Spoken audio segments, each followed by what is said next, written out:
Hi my friend, I'm Dan Hammer and this video series is about how you can naturally prevent Alzheimer's and cardiovascular disease. If you've experienced the emotional and financial costs of being a caregiver to a loved one who has Alzheimer's or any other form of dementia, then you know firsthand the devastating effects of this disease. While there are no known cures, there are huge steps you can take to prevent Alzheimer's. Prevention is taking the steps today to prevent a problem from occurring in the future. In our last video, we examined how folic acid, omega-3 fatty acids, and beta-carotene can significantly reduce your risks. In this video, we're going to look at iron and the Mediterranean diet as part of the mix. Our goal is to give you a game plan for prevention. Prevention of Alzheimer's and cardiovascular disease, since they are strongly related. We're also going to examine how cholesterol, diabetes, and aerobic exercise play a role in your cognitive health. And I'm going to introduce you to an organ in your cardiovascular system that makes all the difference. According to Dr. Gary Null, in his book Mind Power, contrary to mainstream medical belief, there are safe, natural, and non-toxic treatments for the symptoms of Alzheimer's disease. Research has demonstrated how these remedies can aid in preventing the onset of Alzheimer's or alleviating symptoms that have developed. In the past, Alzheimer's disease was considered an uncontrollable force that caused elderly patients to wither away and die. Taking action now can prevent our elder years from being characterized by cognitive degeneration and a rapid decline in health and ability. So let's look at iron. The mineral iron helps hemoglobin carry oxygen properly to the working cells to provide energy through aerobic respiration. Iron also helps the neurotransmitters that are essential for proper memory function.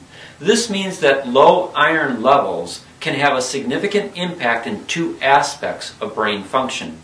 First, it impacts the amount of oxygen the red blood cells can deliver.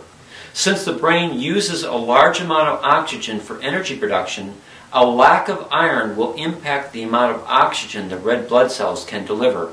Combine this with poor neurotransmission, and you have the potential for some significant cognitive impairment due to low iron levels. A normal blood test will tell you if you're anemic, but they will not tell you if your iron levels are low. Ask your doctor for a blood test that will check your ferritin levels, since this test will reveal even moderate iron deficiency. One of the popular diets for weight loss has been the Mediterranean diet. It's important to note that the Mediterranean diet is a lifestyle of eating that has significant cardiovascular and cognitive benefits. The Mediterranean diet has long been shown to be a powerful factor in reducing cardiovascular risk. Now there is research showing that it will actually help Alzheimer's patients live longer. The study was published in Neurology and showed that those who adhered closest to a Mediterranean diet were at a 73% lower risk of death and lived nearly 4 years longer. Next, we need to look at cholesterol. A healthy cholesterol level is as important to brain health as it is for cardiovascular health. Just as plaque formations interfere with blood flow to the heart, these same plaque formations also interfere with blood circulation in the brain. According to Dr. Aaron P. Nelson at Brigham and Women's Hospital in Boston, it doesn't take much plaque to block the tiny blood vessels in the brain. In addition, several studies have shown that high cholesterol is a risk factor for Alzheimer's disease. Get your cholesterol checked on a regular basis. If your LDL or bad cholesterol is high, or your HDL good cholesterol is too low, then work with a qualified health professional to improve these levels. According to Dr. David S. Geldmacher from the October 2010 issue of the Cleveland Clinic, Journal of Medicine, rates of dementia of all causes are higher in people with diabetes. He goes on to say diabetes, hypertension, dyslipidemia, and obesity might lead to dementia in a process abetted by oxidative stress, endothelial dysfunction, insulin resistance, inflammation, adiposity, and subcortical vascular disease. All of these could be targets of intervention to prevent and treat dementia. I'll decode this statement in just a minute because it contains a hugely important key in helping to prevent cardiovascular and cognitive disease that almost all physicians never ever consider. However, before I reveal this key, let's look at exercise. Exercise is important, but aerobic exercise is very important for both the heart and the brain. Researchers at the University of Illinois in Urbana put two groups of older adults on two different types of exercise programs. Group 1 did 1 hour of aerobic training 3 times a week. Group 2 did non-aerobic stretching and toning exercises. MRIs were taken 3 months later. The aerobic group showed an increase in brain volume and white matter in the frontal lobes where attention and memory are processed. According to Dr. Arthur Kramer, the aerobic exercisers had the brain volumes of people 2 to 3 years younger.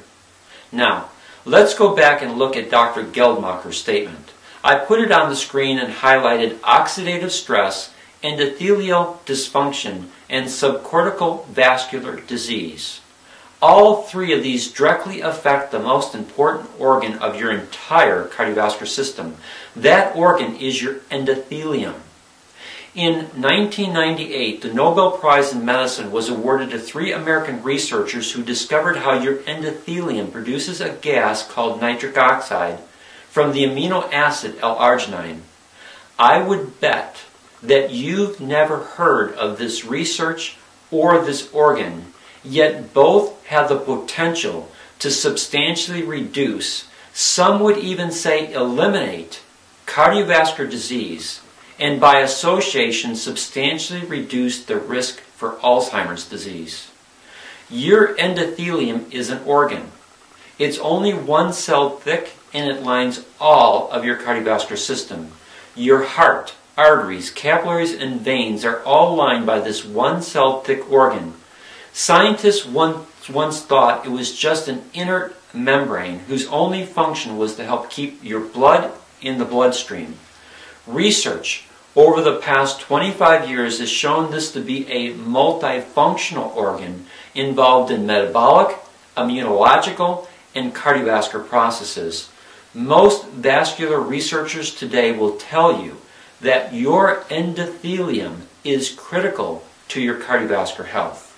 One of the functions of your endothelial cells is to produce a gas called nitric oxide, the master signaling molecule of your entire cardiovascular system. You could not live without nitric oxide. It keeps blood platelet cells from sticking together to form a clot. It's also the body's most powerful vasodilator, so it's critical in the regulation of your blood pressure. And nitric oxide helps keep the endothelium healthy and repaired. Your overall health truly centers on the health of your endothelium. Again, I placed Dr. Geldmacher's statement back on the screen. Diabetes damages the endothelium.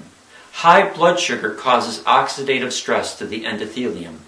Hypertension or high blood pressure damages the endothelium. Dyslipidemia causes damage to the endothelium. Almost every one of the concerns pointed out by Dr. Geldmacher either directly or indirectly damages the endothelium, reducing your body's ability to properly produce nitric oxide. It's this cumulative damage over time that leads to increased risk for cardiovascular disease and now the close association for Alzheimer's disease. In our next video, I'll provide you with a roadmap on how you can actively repair and nourish your endothelium to improve its ability to properly produce nitric oxide, the master signaling molecule of your entire cardiovascular system. If you have any questions about this information or need to contact me, then please either email me or call me directly. My contact information is listed on the screen. Or contact the person who turned you on to this video series. We're part of a team whose mission is to save 1 million lives. Thank you for our time together. I'll see you in our final video as I bring all this information together into a plan of action that can help you properly repair and nourish your endothelium to improve your cardiovascular health and the potential to substantially reduce your risk for Alzheimer's disease.